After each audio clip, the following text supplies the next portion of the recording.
इस शब्द के एक छोटे से हिस्से को हम बोलते हैं मोर्फेम। कह सकते हैं कि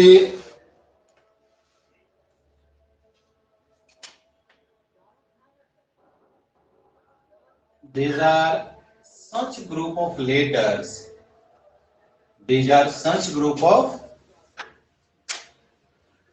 letters that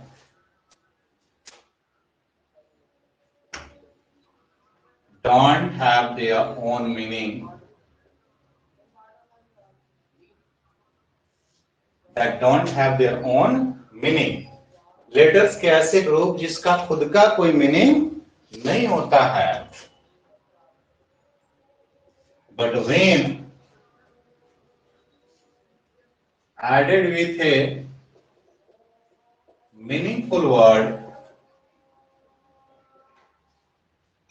या ज्यादा बेहतर कहें root word, it changes the meaning, it changes the meaning of that given word, of that given word.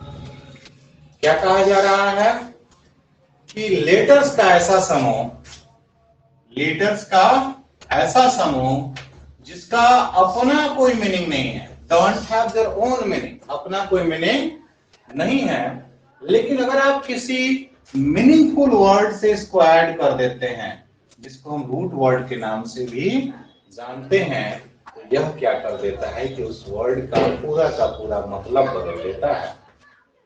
Hindi में अगर आप लिखना चाहें तो ऐसे लिख सकते हैं कि लेटर्स का एक ऐसा समूह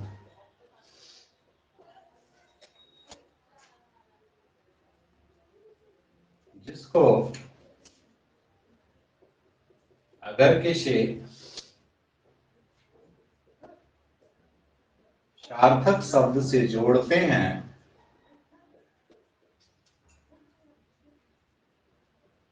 तो यह उस शब्द का अर्थ बदल देता है, या उस शब्द का अर्थ बदल देता है। जैसे एक एग्जाम्पल देखिए, एक एग्जाम्पल देखिए, अगर एक वर्ड है ब्यूटी, मतलब होती है सुंदरता। क्या मतलब होती है? सुंदरता।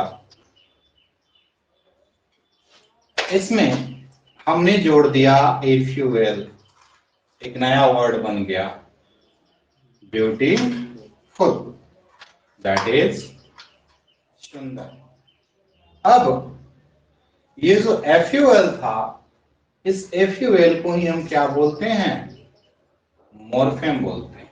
ठीक उसी तरह से एक दूसरा वर्ड लेते हैं, मान लीजिए कि हैप्पी, दूसरा वर्ड हमने ले लिया हैप्पी।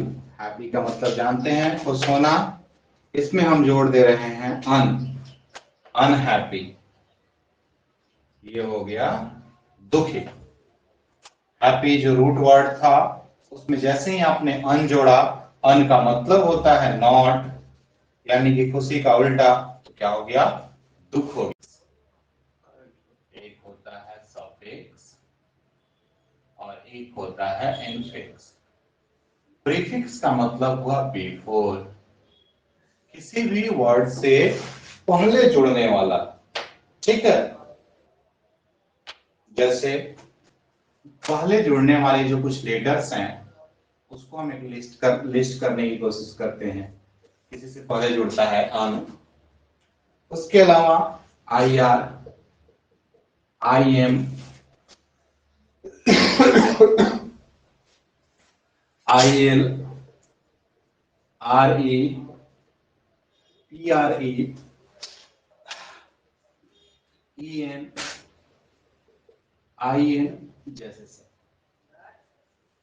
ये सब जो है किसी वर्ड से पहले जुड़ते हैं। जैसे अगर इम्पोर्टेंट,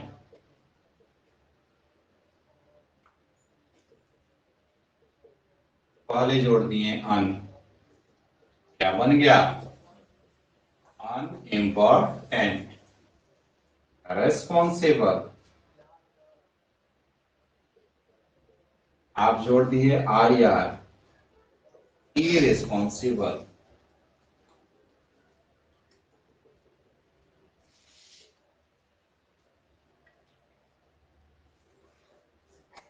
प्रोग्राम,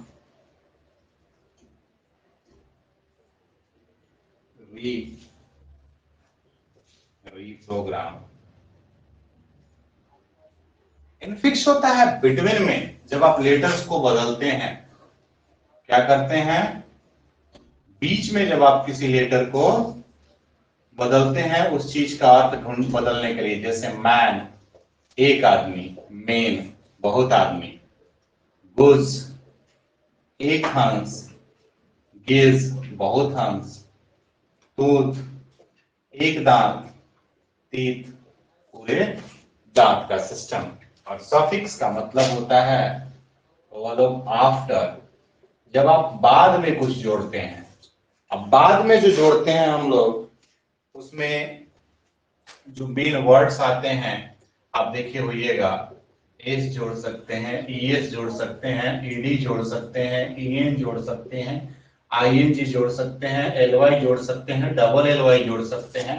इस तरह के बहुत सारे जो है चीजें वो जोड़ सकते हैं। जैसे एग्जांपल देखिए, प्ले, आईएनजी, प्लेइंग। क्लास का मतलब singular class, classes, complete, LOI जोड़ दिए, कंप्लीटली पूर्ण रूप से। इस तरह से आप देख रहे हैं कि किसी भी मॉर्फेम को तीन जगह हम यूज कर सकते हैं, या तो एज अ प्रीफिक्स पहले, या एज अ इनफिक्स बीच में, या एज अ सफिक्स जो कि है बाद में। किसी भी मॉर्फेम का प्रयोग किसी भी वर्ड में तीन जगह होता है, शुरू में, बीच में और लास्ट में। Iron car, I car run, I car A run, I run car A I run car. इसमें से कौन सा सही है? तो आप में से कोई भी कह देगा कि पहला वाला सही है, बाकी सब जो है गलत। क्यों? तो यह बेसिक सेंटेंस के स्ट्रक्चर को, बेसिक सेंटेंस स्ट्रक्चर को फॉलो कर रहा है, बेसिक सेंटेंस स्ट्रक्चर को फॉलो कर रहा है। तो what is the basic subject structure?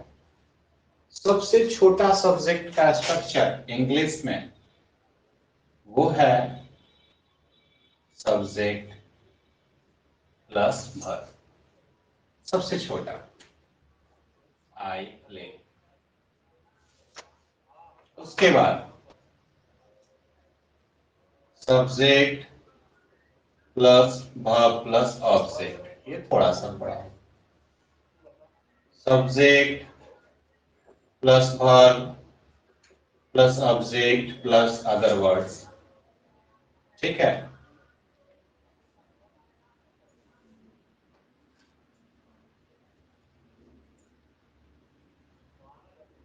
Subject, verb, adjective, object, other word.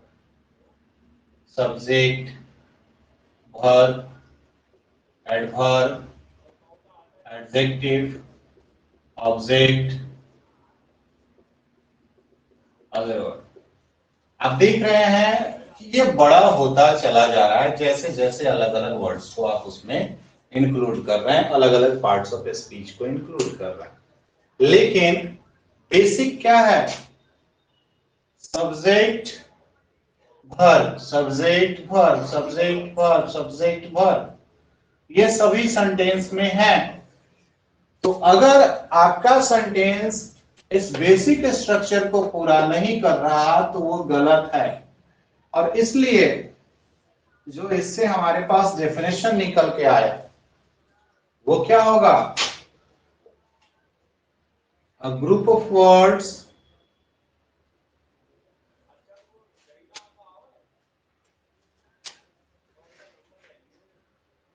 when gives a complete sense, when gives a complete sense, a group of words when gives a complete sense, gives नहीं होगा, give होगा, is termed as a sentence.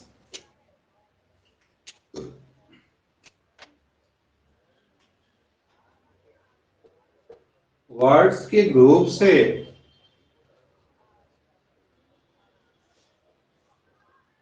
जब कोई पूर्ण अर्थ निकले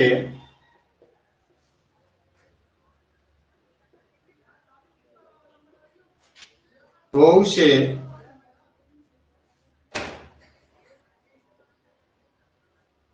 sentence कहते हैं।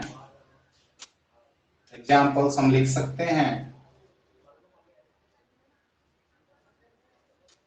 Ramesh is my brother,